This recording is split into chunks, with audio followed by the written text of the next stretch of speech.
maybe we should go to this law firm. We can get the original, but hey, Mike, I've got another colleague, or this is my attorney. I can have.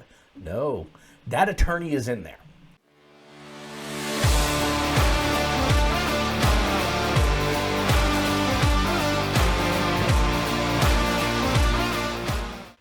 Hi, Jeff Marsachi, the Plain English Attorney, and welcome to the video. Today we are going to talk about 5 toxic lawyer schemes when it comes to estate planning. And unfortunately, I see this all the time. Look, we got to acknowledge up front, people in law firms, they're not sponsored by the government. They're not getting some salary just to completely work in favor of the public good. They are businesses. And my business is no different, except I'm an estate planning attorney who wants to focus on avoiding problems for my clients and helping them strategize so that it's going to be the least burden possible. There are a lot of firms that actually do things in a way that create more problems and create more bureaucracy in order to get the money to help navigate it later. And that's what we're talking about when we talk about toxic estate planning.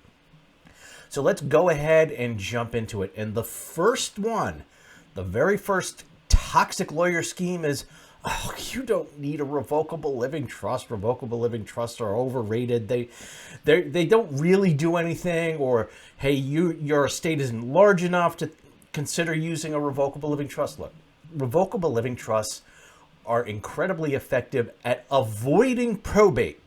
You really should be thinking about revocable trusts as your government-free estate plan, as opposed to using a last will and testament, which means, okay, everything ends up in probate, and therefore it has to have all the inventories and the filings and all the copies of the cancelled checks and all this other stuff has to line up, and it becomes this paperwork tsunami that the lawyers are getting paid to help navigate, when up front you could have just avoided all of that by having all of your assets titled and funded properly, or have pay on death beneficiary designations going into a revocable living trust as the way to avoid all of that. If you think it's important for educational videos like this to get out there, then please help us out by subscribing to the channel. So when lawyers, you don't need it. Look, there are some circumstances where you don't. I do have some clients where after looking at everything, it's like, yeah, we can use just a couple of other techniques to avoid a lot of this. You don't really need a trust. But there are a lot more people who could benefit from with their families by having a revocable living trust. So attorneys that just routinely go, oh, you don't need it, that's a problem.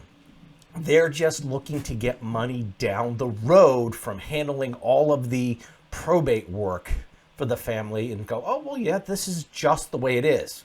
It doesn't have to be the way it is. Second toxic thing that I see all the time, and it becomes a routine thing. And sometimes it may just be that the attorneys have been taught this is the way you do it, and so they just do it. They hang on to the only original copy of the estate planning documents so that the family is forced to come back to them. Now, this is the way it works when it comes to probate. You have to have the original of the will filed with the probate court. And so it's just a routine thing. Okay, we put together your will, everything's great, we sign everything.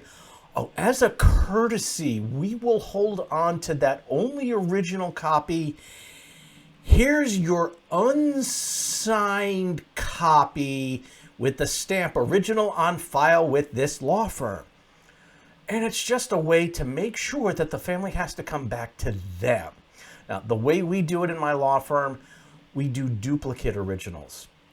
We're doing this to make sure we're covering all of the bases so that the family gets the original. It goes into their big blue binder with their estate plan, typically revocable living trusts. But there's that pour over will. There's also that power of attorney. All of those originals are in the binder that our clients get. We keep the second set of originals on file because, look, it happens. People lose track of their estate documents. And so when they need those originals and the family's like, we can't find them. Okay, now we have this. We've been doing this for several years now, keeping that second set of originals. And we also scan that set so there are PDF copies of the signed documents available if our clients do need that. So yeah, we do keep one original set, but we're not denying it to our clients and their families.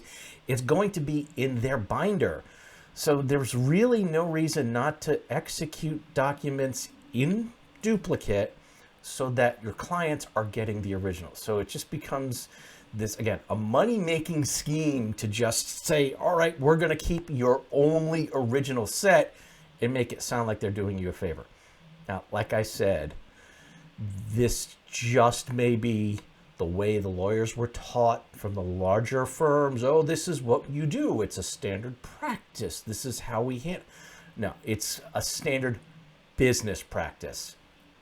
All right, the third thing, and this actually drives me crazy because it happens all the time. Not only are the attorneys hanging on to the originals and doing everything they can to make sure that they get that future probate work, they're actually putting themselves in as the first level executor in the will. This is guaranteeing that they're the ones that the family has to come back to because, well, look, they're the executor. They were named in the will. There's no other choice. All right, so now the attorney, it ends up being that executor. They're in charge of everything. They handle all the probate. And now they're getting the executor fee. There's no question. There's no, okay, well, maybe we should go to this law firm. We can get the original, but hey, I've got another colleague or this is my attorney. I can have. No, that attorney is in there. Now, what is not so much a potential toxic area when we're talking about the attorney being listed in the documents, and we've done this for a couple of our clients. If they have their 3 people listed in succession to be executor, we may put me or then my law firm all the way at the bottom. Now, the chances of going through all 3, like, oh, all 3 passed on, or all of them just, they were out of the country, they didn't want to do it, it's very, very rare. But if everybody in that succession just says, you know, we just don't want to handle it. Okay, well, now there's me as the attorney and then the law firm as a backup to appoint someone. It's there as a backup. So that may just be considered being a little more thorough, but it's not putting yourself first. Now, I have another video out there where this was done with a trust, and there were all of these different positions that the firm wrote themselves in. And it's like, look, this is just turning your trust that's supposed to be avoiding problems into a ATM for the law firm. And I'll go ahead and make sure that we're linking that video there. Fourth big toxic lawyer scheme when it comes to estate planning, it's having your last will and testament in combination with a revocable living trust. But the will lists out all of these different people to receive personal property and this and that, and okay, and here's where this goes, and it's listing all the stuff out in the will when it should be listed in the trust. Well, why do they do that? Sometimes it even goes so far as to completely duplicate all those allocation and distribution terms from the trust, putting it in the will. A pour-over will should only have one beneficiary, and that is the revocable trust. Well, why do attorneys put all of these specific bequests and personal property being divided up among all these people? It's because now the probate paperwork for anything that ends up in probate, and in this case, they're intentionally leaving all the personal possessions and furniture and all that other untitled stuff into probate. Now, every single beneficiary has to be notified.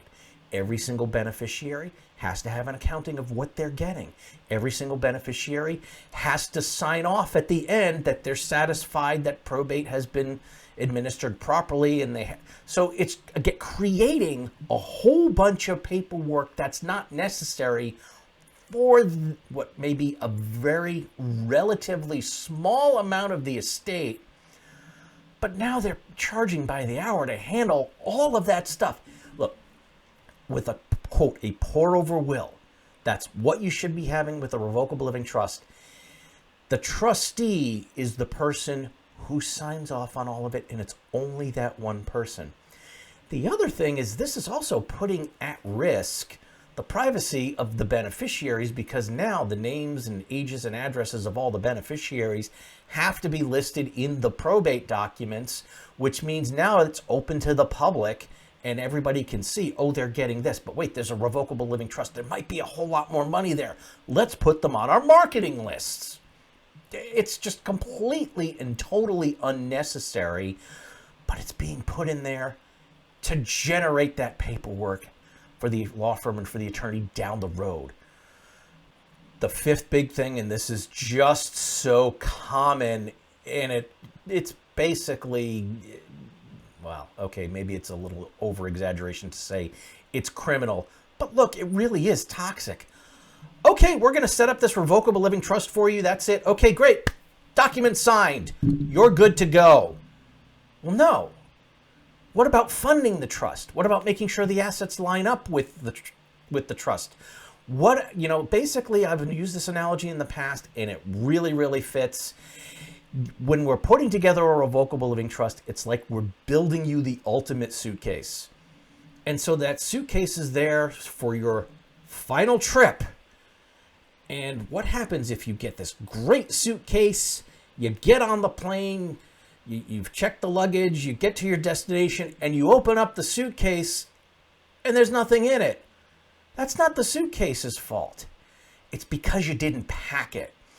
And so when attorneys and law firms set up these trusts and they say, okay, here you go, good.